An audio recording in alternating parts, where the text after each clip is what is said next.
Thomas's Christmas delivery.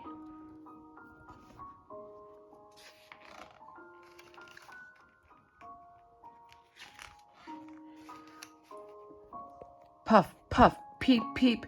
Snowflakes were just starting to fall as Thomas climbed the steep hill. It was Christmas Eve, and Thomas wanted to be back in his shed with his friends. The engine stockings were going to be hung soon, and Thomas didn't want to miss that.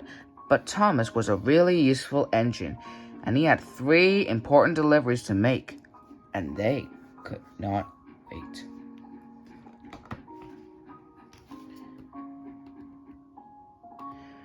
First was a freight car full of food to deliver to the community hall. All of the islanders Soder had been invited to come for a big celebration tomorrow, and there had to be enough food for everyone. When he arrived, there were many people around to help unload. Everyone was in a jolly mood, and the work went quickly. Suddenly, there was a shout. Mrs. Kindly had slipped on the snowy walk and dropped a bowl full of cranberry sauce. She was not hurt.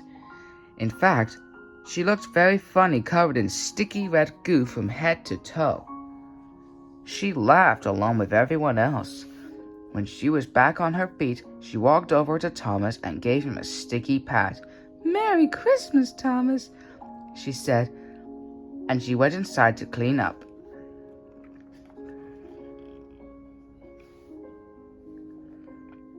"We're done," cried a workman. "Off with you, Thomas. You have a lot to do yet. Merry Christmas." "Peep, peep," whistled Thomas, and off he went into the gently falling snow. His next stop was to the big school on the hill. Some of the children were unable to go home for the holidays, and Thomas had many parcels to deliver so that they wouldn't feel lonely. The snow was coming down a little harder, but he still had plenty of time to get back to the engine shed and go to sleep before Father Christmas came.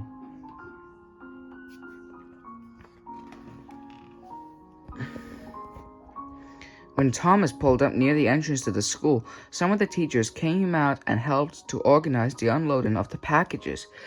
The children were having a snowball fight. Splat! A red-haired boy in a green coat threw a large snowball that hit Thomas right in the side of his boiler. "Peep!" Thomas laughed.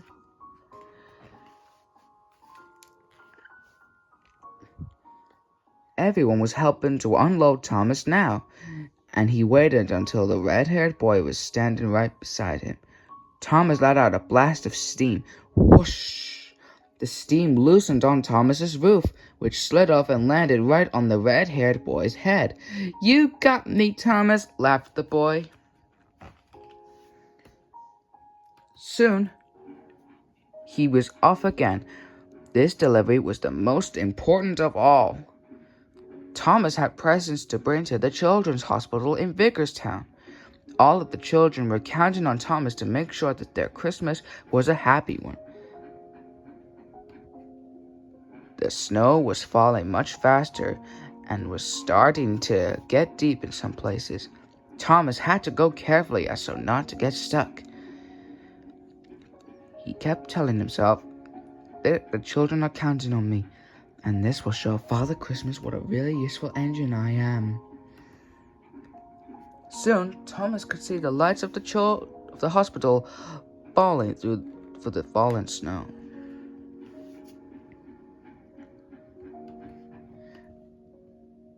As he pulled up, there were children at the windows cheering his arrival, while the doctors and nurses helped to unload all of the parcels.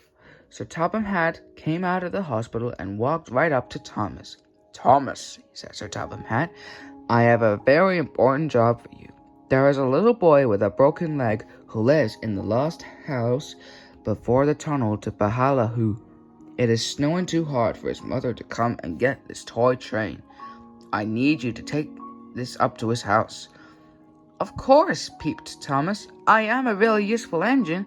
But, sir, my stocking wasn't hung before I left. Father Christmas will forget me." "Nonsense, Thomas," said Sir Topham Hatt. "Father Christmas will be as proud of you as I am." So Thomas headed off again.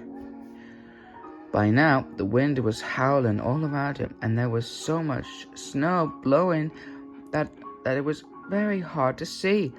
Thomas, for once, wished he had a snowplow as he moved slowly up the track. Suddenly, the wind dropped and there was no more snow. He had missed the house altogether and had pulled into the tunnel. He stopped and started rolling slowly backward until he could see the lights of the house next to the tunnel. Peep, peep, peep. He whistled again and again, afraid he wouldn't be heard over the wind. At last, the boy's mother came hurrying from the house, tightly wrapped in a long scarf. Thomas could see the boy in the doorway waving. "Thank you, Thomas," he cried. "You are my favorite engine." Then the boy and his mother went back inside and closed the door against the storm.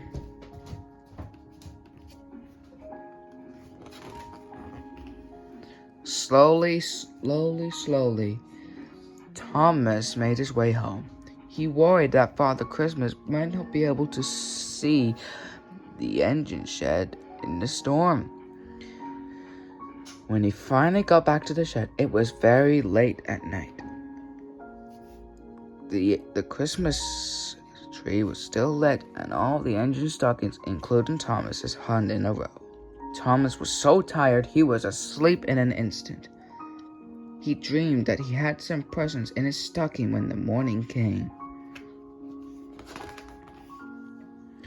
"Good morning, Thomas. Merry Christmas," peeped Percy.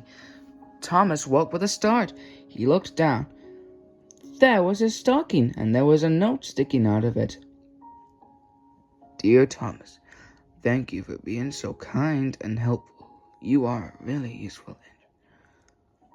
The note wasn't signed, but Thomas thought he knew who it was from. Then he looked in his stocking. It was full to the top of the very thing he wanted most: coal. The end.